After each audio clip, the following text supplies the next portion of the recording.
Idli బ్యాటర్కి urad go to. ఇది urad go to అంటే గుళ్ళు.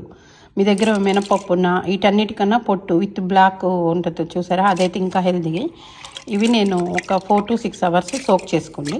నానిన పప్పుని గ్రైండ్ చేస్తాను. ఇది ఒక గ్లాస్ తీసుకుంటే రవ్వ 2 గ్లాసులండి. 1 గ్లాసు ఉరద్కి 2 glasses ఆఫ్ రవ్వ. మీరు మల్టీగ్రెయిన్ వాడండి, మల్టీ మిల్లెట్ కానీ, ఇడ్లీ రవ్వ కానీ, parboiled rice, what ever you want. 1:2 ratio అంతే. 1 గ్లాసు ఉరద్ దాల్కి అంటే మినపప్పుకి 2 glasses మల్టీ మిల్లెట్ ఇడ్లీ రవ్వ అండి.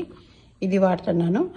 మోస్ట్ ఆఫ్ ద టైము నేను ఇట్లా ఏదైనా ప్రోడక్ట్ చూపించినప్పుడు ఆ పిండికి వాటికి రిలేటెడే చూపిస్తాను. వెంటనే ఉంటాయి చూడండి, లేదంటే ఆ వీడియో మీరు సేవ్ చేసుకోండి. ఈరోజు ఇది ఎందుకు చూపిస్తున్నానంటే, మన పెద్దవాళ్ళకి ఎవరికైనా సరే, ఈవెన్ పిల్లలకైనా ఇడ్లీ అనేది ఒక ఎమోషన్.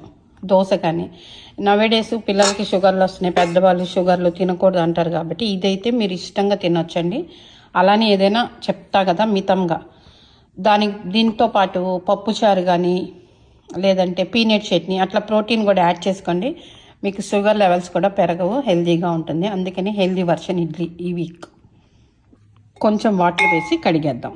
మీకు డౌట్ రావచ్చు నానాలా అని. ఇప్పుడేం నానక్కర్లేదండి, జస్ట్ వాటర్ వేసి కడగండి. ఎందుకంటే మనం పిండి కొట్టి పెట్టిన తర్వాత రేపు పొద్దున వరకు నానిద్ది కాబట్టి నో వరీస్. ఎప్పుడైనా కిడ్స్ కానీ బ్యాచిలర్స్ కానీ వాడేటప్పుడు ఇది ఇట్లా వెంటనే వాటర్ వేయంగానే వంపేయమక్కండి, పైదంతా పద్ది.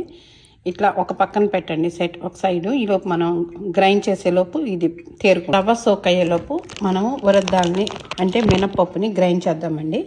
ఏ గ్లాస్తో అయితే పప్పు తీసుకున్నారో ఆ గ్లాస్తోనే సగం పోయండి.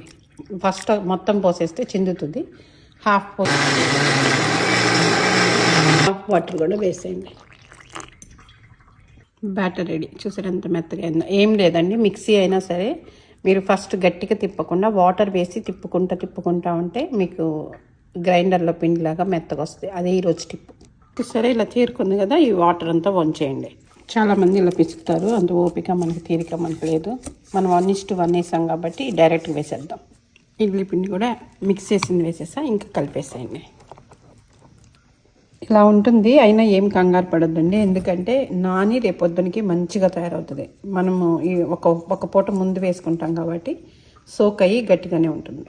Tasty and healthy multigrain batter ready అండి. ఎందుకంటే దోశ పిండి, ఇడ్లీ పిండి అన్నీ ఇదే కదా, ఒక్క పిండి పర్ అన్ని టిఫిన్స్కి. అందుకని బ్యాటర్ అంటున్నాను. రెడీ అండి, రేపు చూపిస్తా వేసి.